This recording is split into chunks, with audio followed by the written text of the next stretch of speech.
Good evening, everyone. I'd like to call the order the Emergency Board of Trustees virtual meeting on Tuesday, April 28th at approximately 6 p.m.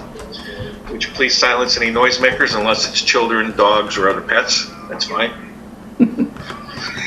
Would you please join me in reciting the Pledge of Allegiance?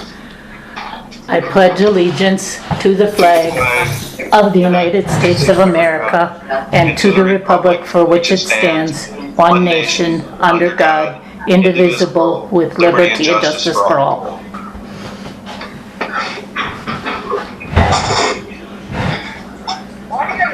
Approval of the agenda as published. So moved. I'll second it. All in favor? Aye. Aye. Approval of the minutes as published from the last meeting. So moved. Second. Any changes? Minor on page 8, line 34, it says the next emergency meeting of the village board has been scheduled for Tuesday, May 5th. There is one. Yep. Okay, this one doesn't count? It does, but we were talking about the Oh, the regular? Yeah. Okay. Okay. I wasn't sure, because like, I knew we had a meeting. that's fine. No big deal. Okay, all in favor? Aye. Aye. Okay. Comments, correspondence. Does anybody care to make a comment about a non-agenda item? Correspondence? There's none that I'm aware of. Were you going to bring up Janet's letter? Oh, yes, I'm sorry. That is in the board packets. We could do that under COVID. Okay, whatever you want to do. Yeah, that's fine. John and Bud may have something to add to that. Any other concerns from the public that they'd like to raise?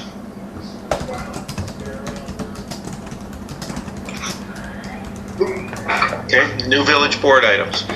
Item number 1, discussion regarding an update on the village response to COVID-19 pandemic. Consider a motion for action if necessary.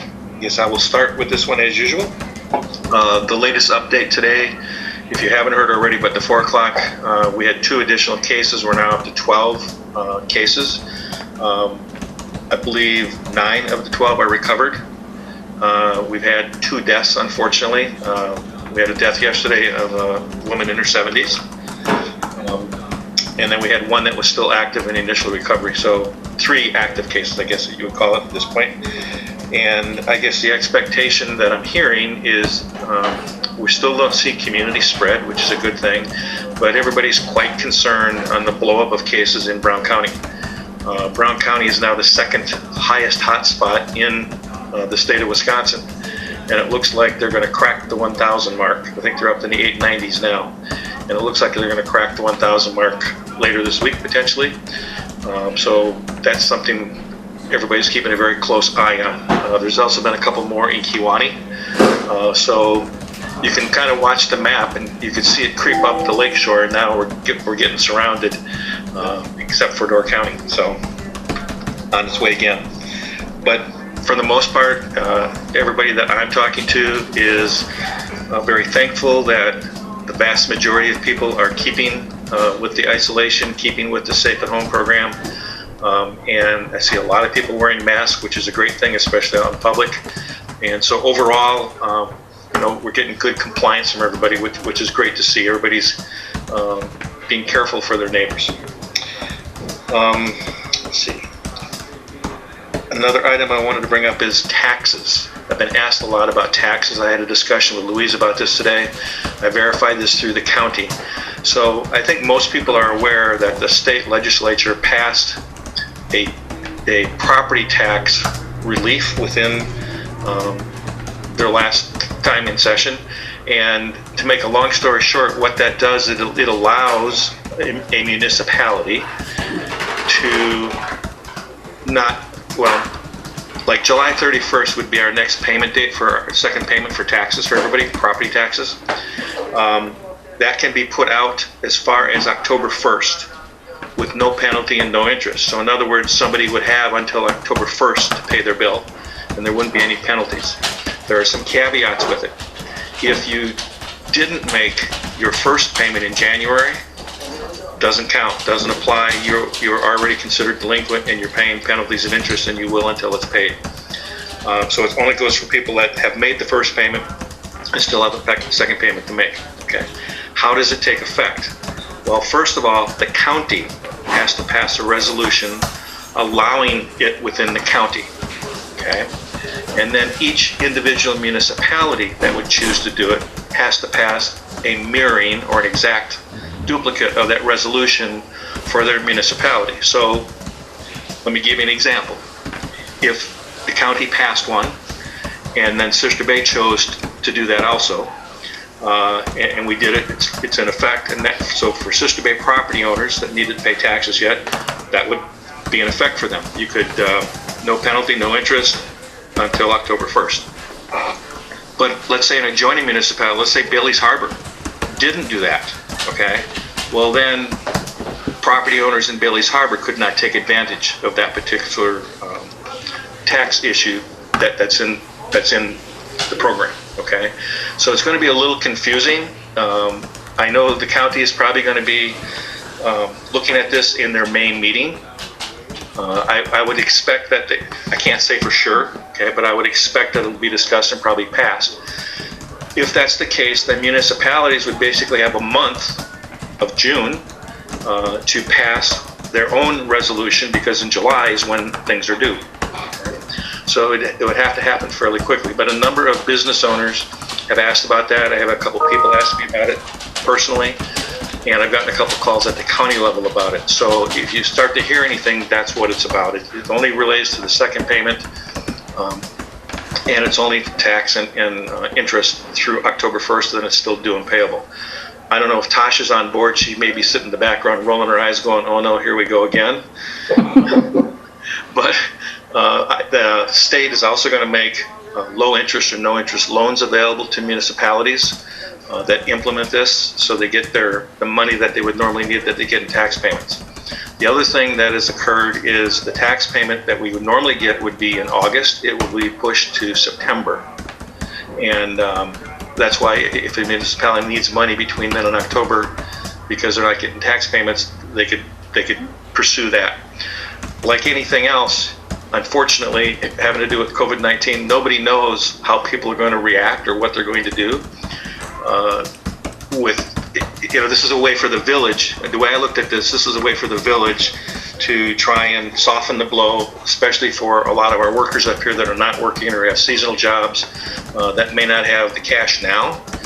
It would give them what there will be of the summer season to try and allocate funds until October so they could pay it. So I personally think we as a village should do that. If the county approves it, that we should do that. What we don't know, however, is how many people are going to take advantage of that, and that could severely affect cash flow. So do 1 or 2% do it? Do 50% do it? Do 80% do it? That's what we don't know. That would be the big unknown in doing this sort of thing. But it's something to consider. The county board doesn't meet again until I think it's May 28th, so it's not till the end of May that we would know about this, and that's why we would have to act on it in June if that was the case. So it was in place before July 31st came. So just FYI, anybody have any questions, and then I'll attempt to answer it, but I think that's everything I know about it at the moment. I got a quick one here for Tasha. Sure. How does our cash flow work when we get this money normally in August? And so we know not everybody is going to take, push it back to, so if we get 80% in August, does that cover us till October, November when we get the rest, or how is that going to look for us? That is why we use our fund balance to Smooth things? sustain us for a little bit for cash flow basis. We do use that second installment of property taxes to get us through to the end of the year. There have been times where we get down pretty low, but generally our cash flow situation is pretty good. I will say my reading of this extension only applied to interest and penalties, not to the actual property tax payments. And I pulled it up on the DOR's website, and that's my reading again. So I don't know if I'm missing something, So there wouldn't be, if you paid it on time, there wouldn't be any penalty and interest anyway, right? Right. Well, Well, the penalty and interest is only going to apply if you don't pay it. So they're letting you push it off till October 1st, basically. I'll read it again, but that's Yeah. my reading of it. Yep, no. Okay. According to what we were told today, that's assuming somebody doesn't make their payment on the 31st. Otherwise, there'd be no tax, there'd be no interest or penalty to accrue. It would only be if you didn't pay it. And Tasha, there's also some confusion. When do we normally get the first payment on taxes from the county? Well, you mean January settlement? We have January settlement, February settlement, and August. In August, okay, all right. Yeah. That's okay. So the August one will potentially be pushed to September. Potentially, okay. Any other questions on that? Okay, the other thing I'll move to is there seems to be quite a bit of confusion out in the general public as a result of all of these orders and changes in orders. Got a lot of calls from people today, and also in some of the Zoom meetings that came up, that today the governor allowed some additional businesses that were considered non-essential businesses to open somewhat.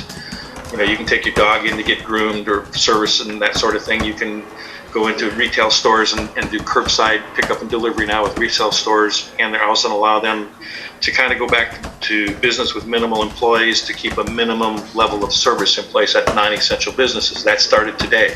A lot of people took that to mean this is the start of phase one. It's not. It's not at all. We're nowhere near phase one. Okay? Phase one is still weeks away, but there's been a lot of confusion about that because of that. The other thing that came up was a discussion. I don't know if any of you were on the Joel Kitchens kind of town hall meeting that he had this afternoon at 1 o'clock. I went on he had over 100 people on it asking questions. A lot of questions came up about our marina's going to be open, our boat launch is going to be open. The bass tournaments have either been canceled or moved back into the fall. So the issue of worrying about a lot of people from outside of the area coming in locally should be alleviated from that. The county is going to maintain their parks and boat launches, I think we talked about this last week, open as long as there is no reason to close them. So as long as everybody kind of protects everybody else, they'll remain open. Hopefully it'll just take a few to mess that up, and hopefully that won't occur. But so far so good. So that will continue to be open. As we move to warmer weather, of course, parks and all the water activities are probably going to get a lot more activity going on. So we just need to be careful and watch that. That's what I have for the update at the moment. If anybody has any questions, I'll be happy to answer them. If not, we'll start our rundown with everybody that's here. Okay, let's start with Chris. Would you be able to start? Yep, thank you. Well, good evening, everybody. Just a couple of things. The fire department and the coalition continue to, do what we've been doing now for, I think, 7 weeks or so.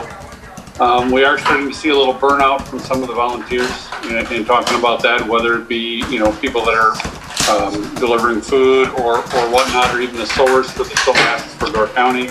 But we are starting to get volunteer fatigue a little bit, which is concerning. Hopefully this doesn't drag out too much beyond the end of May. Operationally, we're doing a lot of work with emergency management and the logistics side, just different cooperative projects back and forth. I have had a couple of complaints, and I'll turn to Jay on this one. People in the Piggly Wiggly not wearing masks, and it sounds like, Jay, a lot of them might be outside contractors.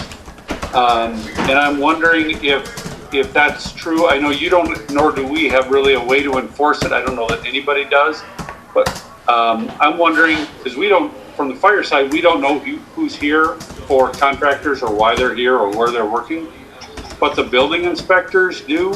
And I was wondering if, I see John Lowry's on here, between the village and the town, we could craft some form of a letter that could go to all of the building inspectors for the village and the town to try to get a little leverage through them, or at least some education through them. on some of these guys that are in here. The individual that called me, I think that spoke with you, Jay, and he's pretty frustrated with the attitudes of some of the contractors. Kind of like just thumbing their nose at what's going on around them. So Jay, I don't know if you're seeing that or if you've heard that. I see that at noontime with I think it's most of the guys, I'm not 100% positive, that is working on that motel. You know, they've been in now though for 2 or 3 weeks, you know, and our people now that are wiping off the carts and all that do ask them if they have masks and that, and they said no. So I don't know what to do on that part, you know, because technically now you can't force them, you know. Right. If it's those guys down there, I can go down and talk to them. I've been in and out of there a little bit talking to them. I was told that it's there was a masonry company out of Chicago area, and somebody else from Illinois, contractors' trucks in there around lunchtime, but out of Illinois. That I'm not 100% positive. Okay. So I'll go down and talk to the coroner tomorrow. Okay. Thanks, Chris. Anything else, Chris? Nope, I'm good. All right, thank you, appreciate it. Jay? You know, like we said, we're taking out everything that we possibly can, you know. Every other day we're taking our carts out, we're sanitizing our carts with sanitizer.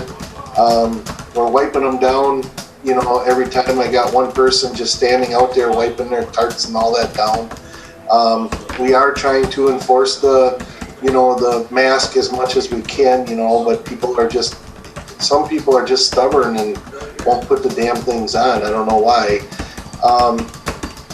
And you know, the 6 foot distancing, I mean, a lot of people are really doing it very well in there. We got a system now set up with our checkers and all that it's working out good, that we're starting from the far end, coming every other one, but we're still busy, you know.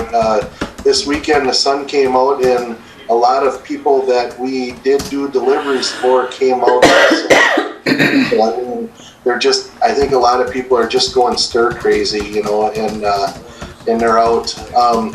Food wise and that, I mean, I got a great truck today. We're getting food back in. My main concern, and you know, a lot of people's concern, is meat prices are going to go up. You know, it's just a fact of the matter that you know, with the stuff going on in Brown County and all that, meat prices are probably in the next week are going to hit a very high. But I'm hoping that we have bought some stuff in and that we're ahead of the game, and you know, we can try to maintain what we can. But ground beef and I mean pork, all that's going to go up, and you know, there's not much that we can do about it, you know. So I mean, hopefully it's only a short time, you know. Pretty much President Trump said to these people, we got to get people back to work because that's the essential job, to keep meat for the grocery stores and that. But I mean, those people got to take care of themselves too, so I understand that. So, but all in all, I you know, employees are doing a great job. Guys will have to either come in, or I'll take a picture and show you guys. We got new shirts that have the pig on front, and on the back it has a big 6 and says "Stay 6 feet away," and be happy to be a pig. So you know, but otherwise, I mean, everybody in the employees and all that are doing really good, and they're keeping up with everything. Jay, are you seeing an uptick or slight uptick in business over the last week? Yes and no. You know, I'm seeing non-familiar faces, but I'm seeing a lot of people really take to heart on shopping once a week. You know, it's been a lot of big rings, you know, for us, and you don't really see them for the rest of the week. So I mean, it's been going good. You know, the online has been up, you know, so I'm happy about that. You know, they're really calling in and getting the using the online and all that. So I mean, that's been really good. But you know, non-familiar faces, yeah, I'm seeing a little more, you know, and then there's some people coming out that we delivered to, and then they're coming out and said, well, we spent our 14 to 21 days in quarantine, so otherwise, yeah, there is more. Okay, and I guess I would expect there's going to be more people showing up. I mean, it is that time of the year, second homes and getting going, so we can probably expect to see more folks around. And I think a lot of them, Dave, are really, they're really taking to heart with this, and I think they are doing their quarantine, you know. Yeah, they're trying to be conscientious about it. I agree. And of course, you're going to have those few that aren't going to do it. So.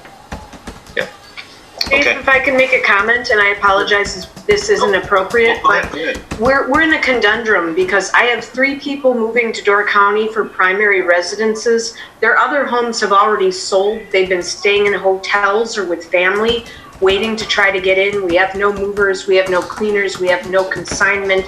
So there will be people up here who will be residents of Northern Door County, and I don't know what to say to them. We don't know what to do with them. We give them all of the guidelines issued by the county, and that's all we can do. You know, they are coming. Great, no, that is all you can do. And like Jay said, I think most people are being conscientious about it and trying to comply. That's what I'm pretty much seeing across the county. There are always the exception, but I think this time of the year, we certainly have to face it. We've talked about this the last several weeks. This time of the year, we are going to get people coming up. We are going to get people come to their second homes. I mean, it's the nature of the beast at this time of the year. And, we're asking, of course, the state is asking the safe at home, essential travel only, but, that can still cover a wide range of things in people's minds. So we just have to be cognizant of it and just know that it's happening. Any other questions of Jay? Louise. Sure. Okay, first of all, festivals and events. So going down the list chronologically, so we have postponed the Goat Parade and Goat Fest. Don't have a new date. Not sure when that'll happen, but officially postponed. I think I told you this last time, actually, now that it's coming back to me slowly. We did cancel the wellness event. The wellness event at the Crest, which is the Door County Wellness event, has been canceled, and that was scheduled to be the week before ours. So anyway, both of those have been canceled. Paddle Fest is a TBA, and that's to be announced in terms of the date. For concerts and movies, our first concert is June 26th, second one is July 1st. We have moved those to the end of August, so they'll be August 26th and September 2nd. And that involves, first one, Modern Day Drifters, has moved to September 2nd. Copper Box, which was July 1st, has moved to August 26th. We spoke to them and a couple of other bands and told them that, this is what we know now, and that it could change, probably will change, not sure. So all of them have been great, and really great, considering pretty much every single gig they have has been canceled. And but they were terrific to work with. So that's where we stand on concerts or on festivals and events in general. Next, I'll talk. Chris is still here. Chris Hecht and the fire chiefs asked the coordinators to put together a survey and ask all of our businesses how many face masks that they need for their businesses immediately. Right now, if we were to give them all face masks right now, and how many they would need for peak. We supplied that to Chris last week, and then and these face masks would be provided by the teams of people that are sewing right now. So we'll get the first round out to our businesses as soon as we receive them from Chris, which we think will be in another week or so. The first round was roughly about 1,800 masks. Second round will be about 3,600. Since then, we've got a couple businesses that called and said, I need a few more here and there, but that's still a pretty good number. So that is a project that we're finishing up on, and then we just need to get delivered. The next thing up is, and also we need to reach out to, and we'll talk to the Historical Society about what their plans are for two things. One, Corner of the Past, opening and so forth, working within the guidelines, and also the farmers market, and see what their plans are there, because they manage, obviously, both of those sites. The next thing is the video that the coordinators are doing. We're putting together a new video. This one targets visitors and talks about how we're getting ready for them. That I'll let you know next week. Hopefully end of this week, early next week, will be on all of our social media platforms. And then last but never least is the businesses, how they're feeling and what's happening. So they've moved from, okay, this is what we're doing right now, to anticipating reopening and what that looks like. I had a conversation with Dave about this and fellow coordinators as well. And basically, it's not that they're dying to whip open if they're closed, open their businesses tomorrow. They are fully respectful and understand the current order. But I would say, whether it's lodging or whether it's dining or whether it's retail or even us, we're opening the visitor center. We've got a lot of people coming in, touching a lot of things. And so they're looking for some guidance, consistency from channel to channel. We talked about this last week. So there's movement in place to try to help them do that. But in terms of what they're thinking and how they're thinking, that's where they are now. Now it's, okay, we understand that kind of when we can open, but we really love some guidance on how. The businesses, I'm talking really mostly dining right now, that could be open for carryout but are not. Most of them that we talked to are probably going to wait. Grassy's is going to wait till June. I'm not sure about JJ's. They aren't sure yet. And I don't know about the Boathouse yet. They're starting to do some cleaning. They were going to open Memorial Day weekend, so I don't know if that's still the plan or if they're going to move it out a little further. And as you may know, On Deck launched an e-commerce, a website, which is great. It's something that we're trying to encourage every single business we have that can do any kind of e-commerce, even if it's to sell gift cards, to do that. And we're trying to help them do it, whether, set something up on Shopify, which is pretty easy. So we're trying to help them do that piece of it. Next piece would be to kind of get with our sponsors for some of our concerts, especially ones that specifically wanted to sponsor Modern Day Drifters and Copperbox, because those are both very popular, and to let them know about that. And other than that, we've moved into Casperson's. It's great. We love it. Come see us anytime. We have a lot of masks. And last but not least, Fred and Fuzz was on Channel 5, CBS last night. They interviewed Cole about J1s, and they also had John Jarsh as part of the broadcast. Okay, thank you, Louise. I want to add something that I forgot that Louise brought up, and that is all of our businesses, of course, are looking for some type of guidance. Tomorrow, our long-term task force on reopening meets, and one of the discussion points is we're trying to put together a good messaging program for the entire county. The hospital will have some of the safety and sanitation guidelines, I believe, ready tomorrow. And what we're looking to do is open up both a website and a new Facebook page that I'll call Door County/Open. So anybody can go to there and get information on what potentially they can do with their business. And as we get guidance down from the state with individual businesses, that will also be put up on there. So I think that'll probably be live sometime next week. But we're going to have quite a bit of discussion about it tomorrow. And then Brian from the hospital and working with John should have the initial checklist that businesses should begin to look at for reopening and keeping themselves, their employees, and customers safe. So that should be available shortly. So, any other questions of Louise?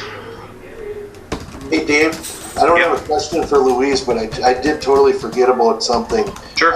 I delivered some food to one of the food pantries today, and the food pantries are getting hit very, very hard. So I don't know if there's anything or if anybody has any ideals for that, but the food pantries are getting hit hard, and I know Door to Life is they're getting hit very hard. So we gave them some food today to try to get them through a little bit. But any ideals out there, just let us know. Okay. Thank you. Thank you. Okay. Dave, in response to what Jay just said, at last week's meeting, I think it was, or maybe the one before, where we offered the coalition $2,500, but they only wanted to take $500. Should we have a further discussion on seeing that the coalition didn't take all of it, on maybe redistributing that $2,000 and maybe it could just be cashed to some of the food pantries? I'm certainly open to that. Okay.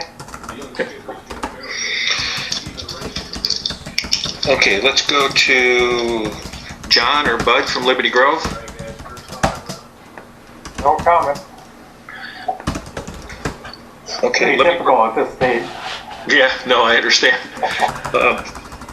We got a letter from Janelle. Do you want to talk about the letter from Janet? Sure. I received an email from Janet Johnson. It's dated April 27th. And in there, I had emailed it to all of you, but I can read it. It says, wondering if the Village of Sister Bay would like to get together with us, which would mean Liberty Grove, and other municipalities, and put an ad in the Pulse letting people know of the various avenues they have while in crisis mode. I can forward what I have in mind. Anyone that contributes gets added to the, in quotes, paid by listing. Okay.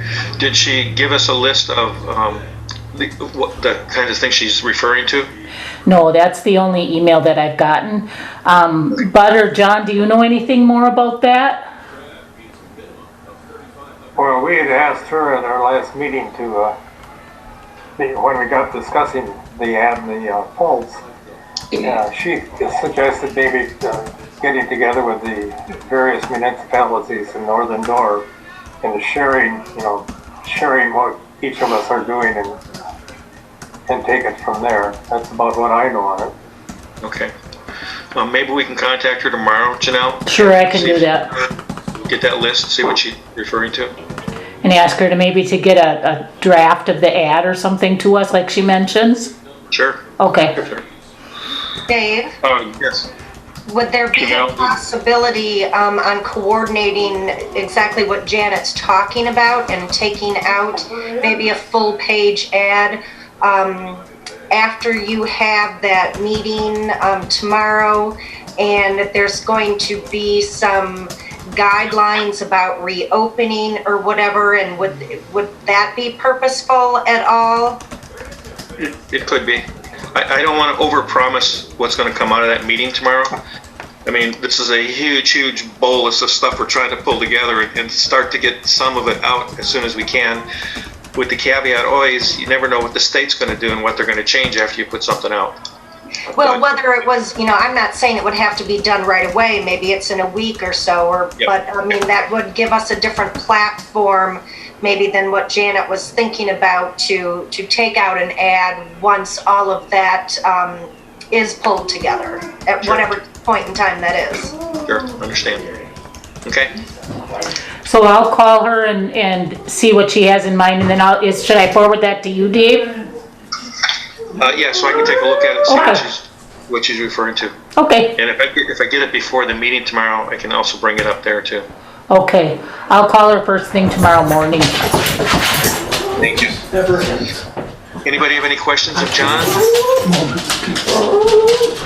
Okay. I thought we mentioned we've been talking about festivals a little bit, and nobody wants to say it yet, but pretty much in June, I think the festivals are over. I think pretty much July is probably over too. If you look at simply the timeline, I know that the comment was made from Bryn today that they're obviously they're not going to have the parade in Bailey's Harbor this year, which will cut back a lot of things. They're still looking at fireworks potentially, but I think the farther we get into this, we're into June already, where that's pretty much over with. I think I think most of July probably will not work out either. I don't like to say that, but when you look at the governor's orders and you look at his bounce back program, it's going to take it into early August before you probably get to phase 3 potentially. And phase 3 would be wide open again, but that's also conditioned upon better treatment, better testing, and potential look-see at vaccine. So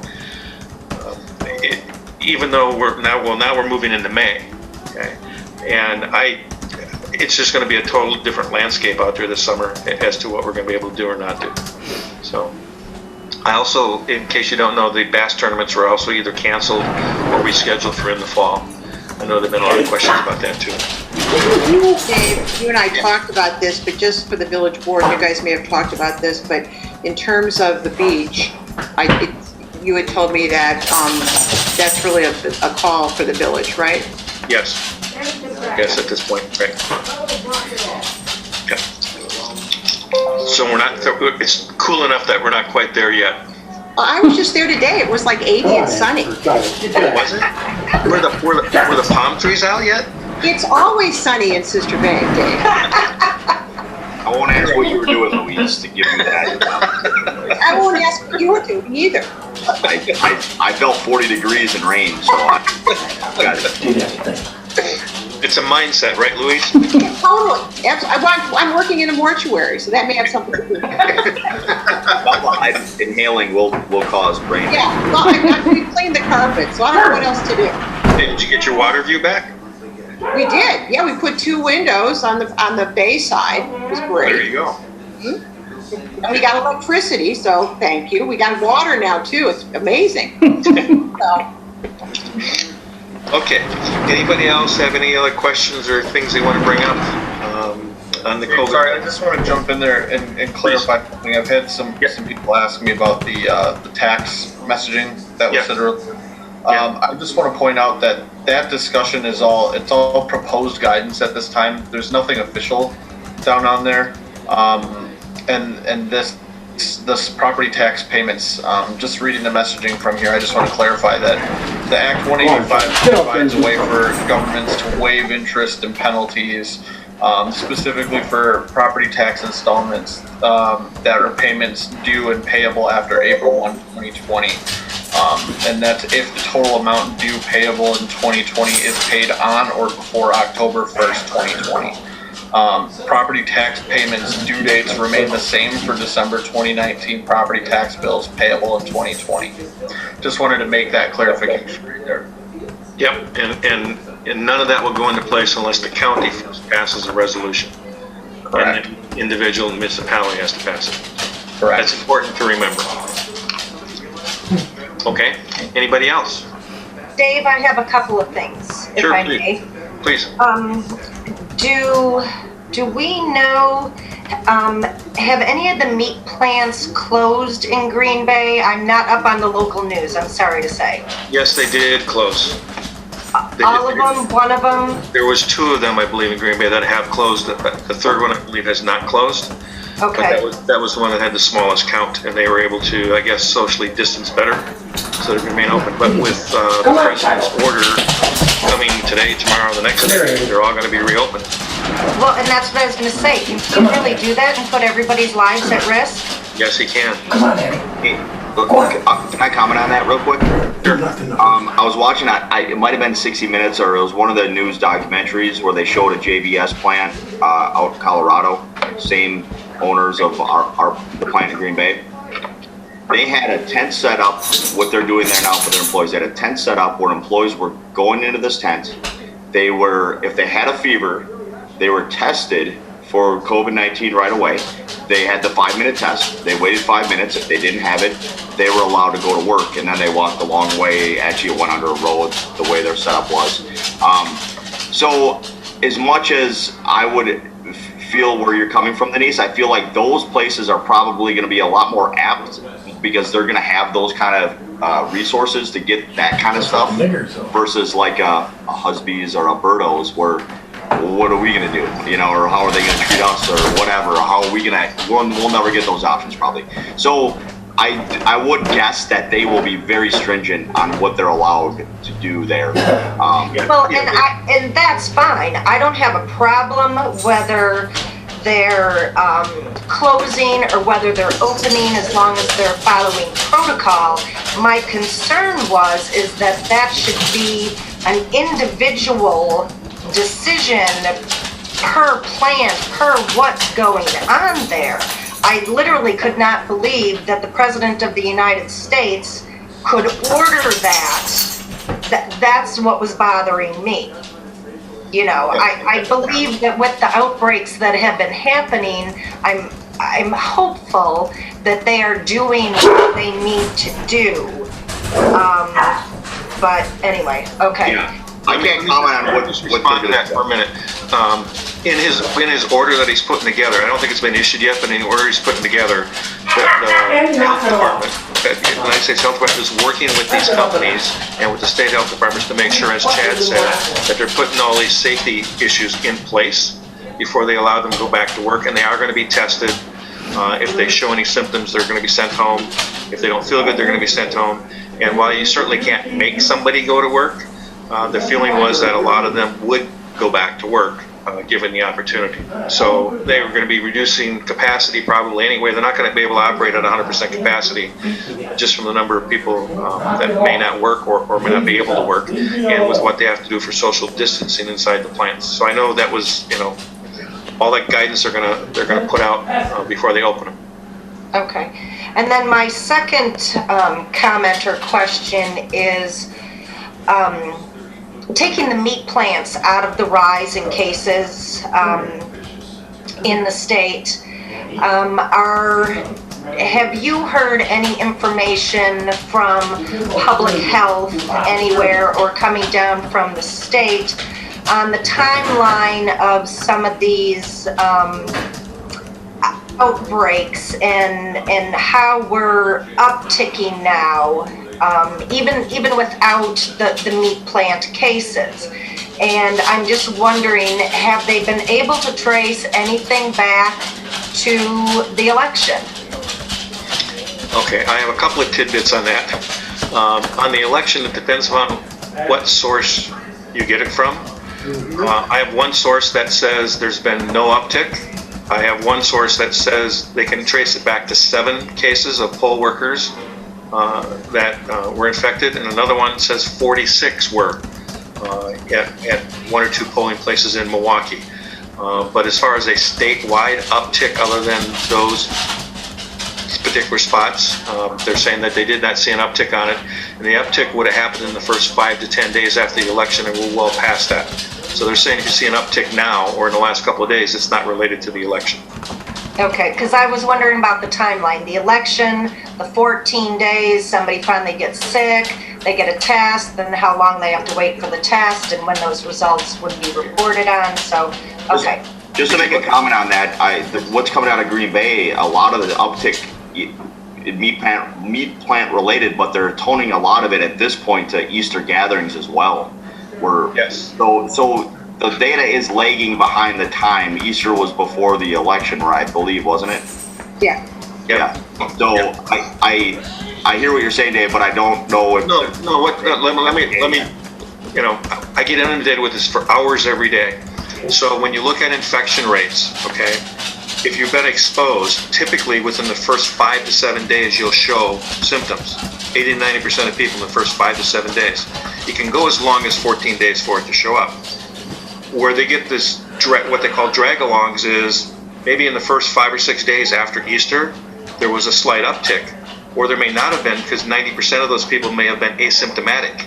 And now you add 14 days to Easter, okay? Now you're in the time frame of what we are now, because the asymptomatic people now pass it along to somebody else, which took 10 to 14 days to show up. And that's what's showing up now. They're still saying that over 80% of the people are asymptomatic and don't even know they have it. And if that's the case, what do? How is it possible to put a timeline on it? Yeah, I agree with you. I think the uptick is coming from the fact that more people have it, and then they're testing their family members that aren't showing symptoms, and that's where the upticks from Easter and from the elections are happening. Right. But saying the same thing. Right, but there is kind of 2 separate tracks, like Denise is alluding to. There's 2 separate tracks in Green Bay. You got the ones at the meatpacking plants, then you have all the others, and they're both rising quickly. So there obviously is community spread. But it's interesting. Like I said earlier, Brown County is now the number 2 spot in Wisconsin for the number of reported cases. I have a couple friends down there, and Grace goes back and forth between her mom and I there, and maybe they're taking it more serious now, but to a person, nobody that I talked to said Green Bay was taking it serious. When I described how we're taking it versus how they're taking it, they weren't taking it nearly as serious as we were. Yes. Not even close. I'm hearing that same thing about other areas in the state also. Joel Kitchens has said that a couple of times in the last few days on different meetings, as he's had that. As he's traveling around in Door County, we're taking it very seriously and working with protocols, and he doesn't see it in a lot of other areas being taken quite as seriously as it is in Door County. So hopefully, as these cases tick up, people will take it more seriously. What else did you have, Denise? That's it, thank you. Okay. Dave, did you want to have Miles say anything? Yeah, Dave, I got Couple things. Dave, did you want to have Miles say anything? Yes, yes. So, can everybody hear me? Yes, Miles, right. Look, he's at Husby's. Really, thanks a lot. Drunk. While you were close, I stole your sign, Chad, sorry. We just got news that the Kewaunee County Fair for July is canceled. Another indication of what you talked about, Dave. Another indication would be the Packers draft, which apparently they're not counting on a season this year.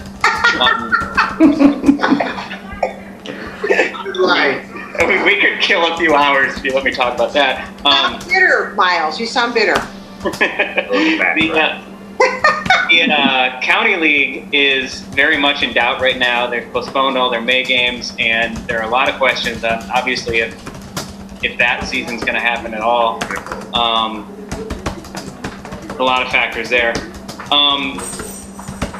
I did see Joel Kitchens today said he thinks we're past the peak. I don't know that inspires a lot of confidence in me, given that, like Maplewood to JBS is about the same as my house to the south end of Ephraim. So to have 900 cases in Brown County and then to say that we're past our peak is a pretty dubious statement, I think, and it probably inspires some false confidence in some people. I'm also curious, Dave, if you know anything about when they say there's no community spread in Door County, is that based on the county line? So if somebody from Russell's were to drive to the JBS plant and then get COVID, is that not community spread because? No, community, as I understand the definition, and Chris can correct me if I'm wrong, as I understand the definition, community spread would be when you can't trace where somebody got it from. So in case of, if you worked at JBS and you came home and now your significant other got COVID and you had it, they can trace that back to JBS and they know where it came from and they know where you were and they contact people that you were in touch with and isolate all those people. And that's contact tracing, and that's non-community spread. If, however, people start getting it and they don't know where they got it, they can't trace it back to anything or to an individual or any travel, that's called community spread. And that's what you don't want to have happen, because then you don't know where it's coming from or where it's spreading to. I think that's an important distinction, because I think a lot of people assume that the cases in Door County are all related to people who say drove to Milwaukee and came back, or drove to Madison and came back, and they got it. It's kind of like they picked it up from the other. Yes, right. Versus, like what you said, it might have been somewhere here, but they could trace it. So I think that's maybe a false sense of security for some people. I did talk to some people in Southern Door today who expressed that there is a lot more nervousness down there. That proximity to that JBS plant has really raised some eyebrows in Southern Door County. Sure.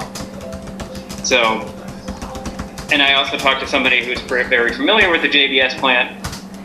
Speaking to Chad's point about them possibly being very good to handle this, indications are that they probably were very slow to take precautions on this leading up to it. They have a largely undocumented workforce that does not. I will rephrase that. They have a large number of undocumented workforce. I don't know if it's large compared to the size of their factory, who don't speak English, who may not have been communicated the severity of the COVID crisis. So, just my confidence might not be as high as others in the plants of that sort to try and contain this. Well, I know that if you look at the Wisconsin Public Health Department website, and you look at their cases, if you look at the 3 things that they're looking for to move into the phase 1 of the bounce back, decreasing positives, that's not happening. Decreasing hospitalization, that's not happening. And decreasing and increasing number of tests. So an increasing number of tests are starting, but the other 2 issues are not there. So I would have to be suspectful of that comment also. But The other thing, as an employer, yeah. to open up, say, like our office at the Pulse, I would feel a lot more confident if I knew, and I don't have a clear answer on this from the hospital or public health yet, but if I knew that if I had somebody with symptoms at all, like let's say somebody said they had a fever and a headache, to this point, to my knowledge, the hospital and public health has said you should stay home, isolate, don't come in for a test unless you're like in an at-risk group.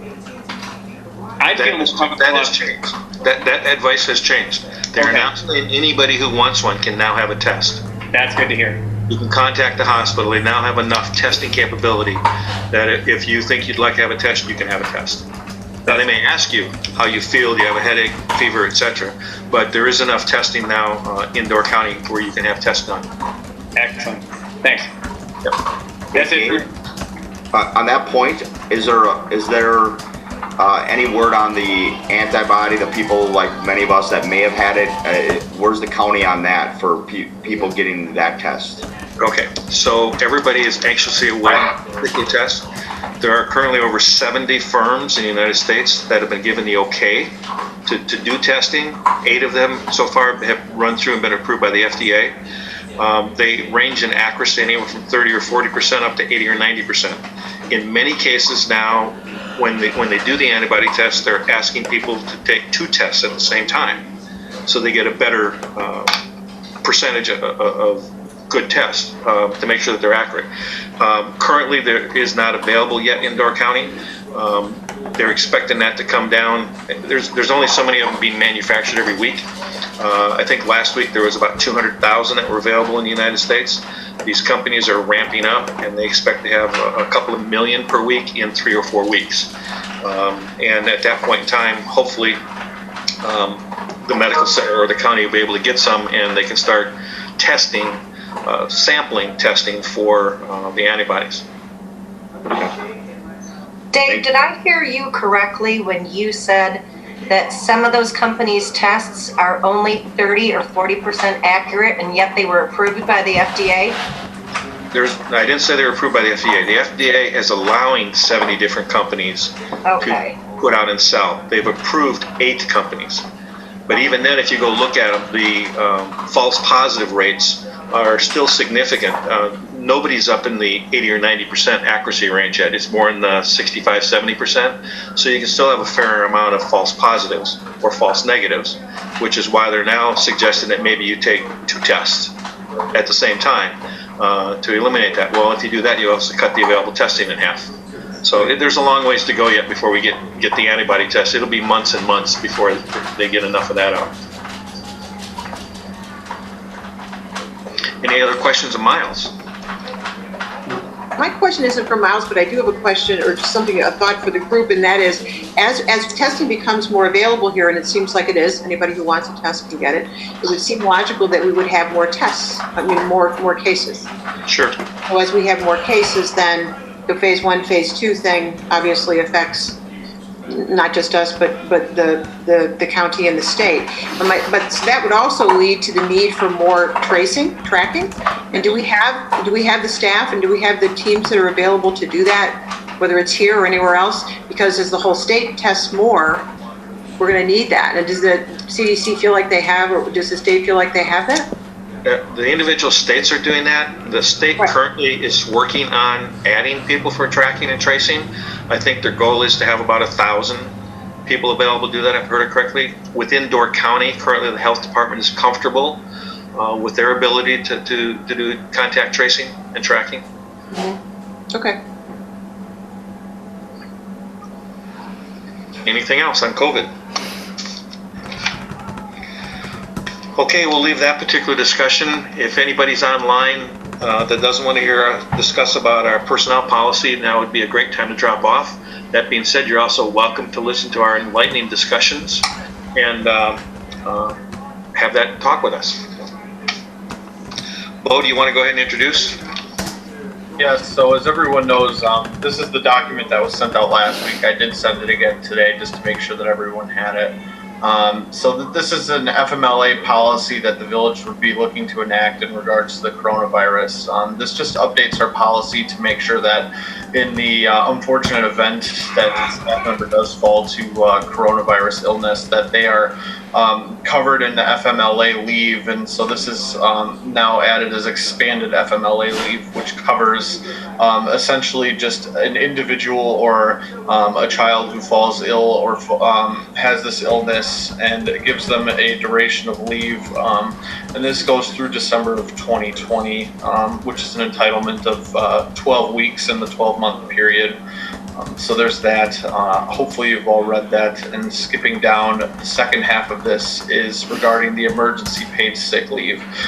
This is kind of touched up from what the county has done in order to fit what the village's needs and capabilities are. So just essentially the quick rundown of this is if the employee is eligible and meets the criteria as described in the 6 categories, they are able to utilize up to 80 hours of paid sick leave under this emergency paid sick leave, and that rate of pay has changed obviously to meet the criteria. And this has been a living and breathing document, but what I think we have here is pretty strong policy to move us through December of 2020. And Bo, as I understand it, this is also part of, not a requirement, but it's part of a reimbursement. Correct. So the reason we're adding this policy to our employee handbook is in order to reach the federal funding capabilities, we have to have this policy enacted in before a certain time. So by getting this policy in here, in the event that we need to use this and use this bank of time and spend this money on an employee, we are eligible for federal reimbursement down the line. Okay, thank you. Anybody have questions or comments? No, but I'll make a motion to approve it. Second? Is there any other discussion? If not, all in favor? Aye. Aye. Opposed? Okay, that has passed. Thank you. Our next meeting is scheduled for next week, I believe. Correct. And hopefully there'll be a number of more information points coming both from the state and from the task force by next week, and hopefully there'll be a few things moving along. There's been a lot of discussion with the state about putting out their guidelines for various businesses, and they assure us that it's coming soon, whatever soon means. But so that being said, One quick question, that's regarding the Supreme Court case. Yeah. When do we know the outcome of that? Do you have any sense of that? Well, it's okay. So yeah, I've talked to a couple people today. I also talked to Joe Kitchens about it, and he brought it up in his meeting. The Supreme Court case would just put an end to governor's orders as of May 11th, but the legislature would turn right back around and work something out. Mm-hmm. So it's not like it would go away on May 11th if they found against the governor's order. Okay. And it's not a sure thing that they are. It's a 50-50 chance, according to what everybody says that I'm talking to. Okay. But the legislature would turn around and work something out with the governor. They also do not believe that it's time to open everything up, but they want a little bit more say in it. They want it to be a little bit more balanced, is what they're saying. Even if it happens with the May 11th court case, or the date of May 11th, which should be done before then, of course, there will still be probably an ongoing issue at least through May 26th and working with the bounce back opening program. Okay. Anybody else? If not, a motion to adjourn would be in order. I'll make the motion. I'll second. All in favor? Aye. Opposed? Okay, we are adjourned. Thank you, everyone.